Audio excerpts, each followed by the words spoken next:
merci d'être là, ce samedi après-midi. Et malgré le métro qui ne marche pas complètement, on va commencer néanmoins sans tarder parce qu'on doit rendre la salle comme régulièrement d'habitude 16h30, aujourd'hui 16h45. Nous entamons notre troisième...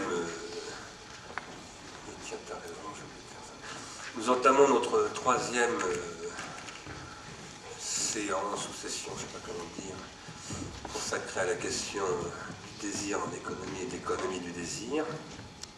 Je rappelle pour ceux qui n'y étaient pas, ainsi que pour nos conférenciers, je crois qu'on leur a déjà dit, mais que les séances précédentes avaient été organisées avec Yann Mounier-Boutan, d'une part, Mauricio Lazzarato, d'autre part. Et par ailleurs, on avait aussi fait une séance, non pas sous cet intitulé, mais sur la question de l'économie financière avec Jean-Luc Gréau. Et que nous allons continuer cette série. Je remercie beaucoup André Orléans et Frédéric Lordon très très vivement d'être là. Je sais qu'ils sont sollicités et occupés.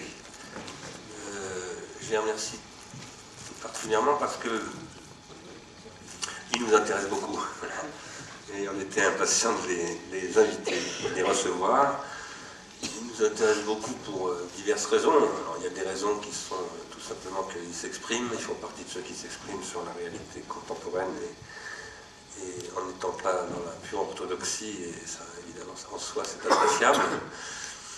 Mais aussi parce qu'ils travaillent depuis très longtemps. Ce sont des gens tenaces et ils travaillent depuis très longtemps sur des sujets qui sont évidemment au cœur des préoccupations d'Ars Industrialis. Par ailleurs, ils font partie, disons, de cette sensibilité dans les sciences humaines, en économie et dans les humanités, disons, dont la philosophie fait partie, très très sensible à la pensée spinoziste. Et pour nous, c'est une question très importante. Voilà, donc c'est pour toutes ces raisons-là que nous les avons invités, et puis aussi parce qu'ils ont ensemble publié un texte que vous avez certainement repéré, puisqu'en toute façon nous l'avons signalé à Ars Industrialis sur le site, qui est le texte qu'ils ont écrit dans le Spinoza et les sciences humaines aux éditions Amsterdam.